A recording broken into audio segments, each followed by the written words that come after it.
Cette femme est la plus bizarre de la prison pour femmes. Pendant que les autres fument pendant leur pause, elle soulève des poids. Pendant que d'autres bavardent dans la cour, elle fait travailler les muscles de son dos. Et quand c'est son tour de préparer la nourriture, elle en profite pour muscler ses bras. Même sous une pluie battante, elle sort toujours pour courir. Ce n'est ni par ego, ni par discipline, et encore moins pour un quelconque plan d'évasion. Elle fait ça par colère. Il n'y a pas si longtemps, son mari a mystérieusement disparu. Tout ce qu'ils ont trouvé sur les lieux, c'est une flaque de sang et un couteau aiguisé. La police a également découvert une importante assurance vie, et elle en était la seule bénéficiaire. Après qu'Anna ait été condamnée, elle a confié son fils à sa meilleure amie, avec l'argent de l'assurance. Mais peu de temps après, sa meilleure amie a également disparu. Il a fallu une éternité à Anna pour la retrouver. Désespérée d'entendre la voix de son fils, elle a finalement réussi à avoir un appel, seulement pour entendre le garçon crier « Papa est là !» Et puis, l'appel s'est coupé. Peu importe combien de fois elle essayait de rappeler, personne ne répondait. C'est alors qu'Anna a réalisé l'horrible vérité. Son mari et sa meilleure amie l'avaient dupée. Ils ont pris l'argent et lui ont volé son fils. À partir de ce jour-là, Anna n'arrivait plus à penser correctement. Jusqu'au jour où une codétenue, qui était avocate, lui a dit « La loi ne te condamnera pas 2 fois pour le même crime. Tu as déjà purgé ta peine pour avoir tué ton mari. Donc, si un jour tu sors d'ici,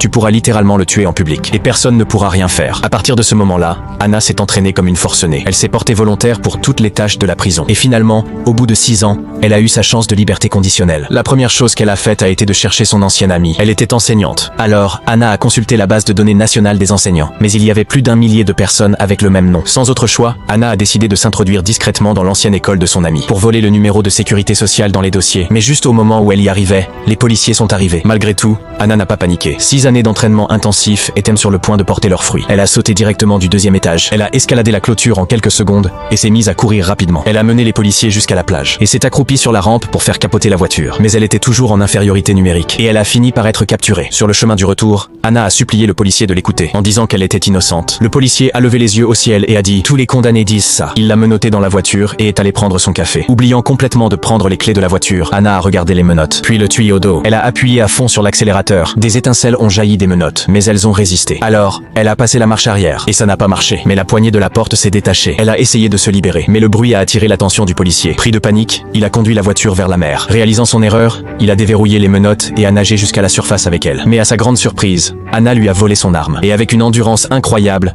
elle a rapidement regagné la côte à la nage. Puis, elle a fait du stop sur la route, en quête de vengeance.